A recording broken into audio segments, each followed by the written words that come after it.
এর আগে প্রমাণ সহকারে আপনারা জানেন সেই বিষয়টা একটু জানেন? এর আগে যে বিষয়টা ভাইরাল একটা ঝামেলা হয়েছিল সূর্যমুখী বাগানে। দর্শক ভালোবাসি আপনার জন্য আজ আমি শেরপুর হাসান। তো এই মুহূর্তে আমাকে দেখতে পাচ্ছেন সেই ভাইরাল শেরপুরের শেরিঘাট যে সূর্যমুখী ফুলের বাগান, সেই ফুলের বাগানে কিন্তু আমি উপস্থিত। আর এখানে আমার সঙ্গে দেখা হয়েছে একটা ভাইয়ের সঙ্গে। ভাই ভালো আছেন? ভাইয়ের বাসা কোন জায়গা? এখানে। তো মূলত আপনি এখানে ঘুরতে আসছেন, সূর্যমুখী ফুলগুলো দেখতে আসছেন আপনাদের এখানে। তো আপনি কিছু কথা বলেন যে ফুলের সম্পর্কে, মানুষজন আসতেছে এখানে মানুষজন আসে, ঘুরে আড্ডা দেয়। রমজান মাস তো এই জন্য মানুষজন কম হচ্ছে, ঈদের পরে মেবি মানুষ হবে। ঈদের পরে। আর মূলত কারণ হলো সূর্যমুখী ফুল কিন্তু সচরাচর কোথাও পাওয়া যায় না, তার জন্য এতটা চাহিদা এই জন্য দেখার জন্য। তবে আপনারা এখানে কত একর জমি মানে চাষ করেছেন সূর্যমুখী? প্রায় 2 একরের উপরে আছে। 2 একর উপরে। এখানে কিরকম খরচ যাইতে পারে একটা? অনেক টাকা খরচ, এটা আইডিয়া নেই আমার আপাতত। তো আপনাদের বিশ্বাস যে টাকাগুলো উঠবে? হ্যাঁ, অবশ্যই উঠবে। তবে আপনারা কয়জন মিলে মানে শিওর আছেন? 4 জনে?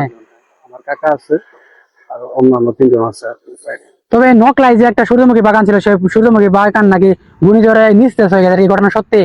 এটা আমি দেখি নাই তো। দেখেন নাই? আমি একটা মানে ছবিতে দেখলাম, তো মানে গ্রুপে পোস্ট করেছে। তো আপনারা জানেন যে সূর্যমুখী ফুল কিন্তু বিভিন্ন জায়গায়, সব জায়গায় করা হয় না। আর শেরপুরে কিন্তু সবচেয়ে ভাইরাল সূর্যমুখী ফুলের বাগান। এর আগেও তো বেশিরভাগ ভাইরাল হয়েছে সূর্যমুখী ফুলের বাগানগুলো, কিছু কার্যকলাপের কারণে কিন্তু সেই জায়গাগুলো ভাইরাল হয়, সেটা কিন্তু আপনারা জানেন। এর আগে প্রমাণ সহকারে আপনারা জানেন সেই বিষয়টা একটু জানেন? এর আগে যে বিষয়টা ভাইরাল একটা ঝামেলা হয়েছিল সূর্যমুখী বাগানে, সেই মুহূর্তে আমাদেরকে দেখলেন শেরপুরের সেই সূর্যমুখী ফুলের বাগান।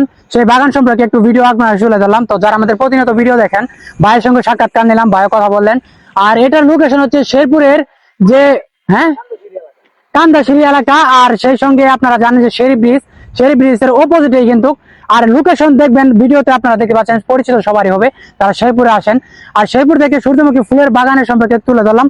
তো ভালো থাকবেন, সুস্থ থাকবেন, আর অবশ্যই ঘুরে যাবেন। আজকে ভিডিওটা এখানে শেষ করছি। তো দেখা হবে নেক্সট কোনো নতুন একটা ভিডিওতে। আজকের মধ্যে এখানে বিদায়।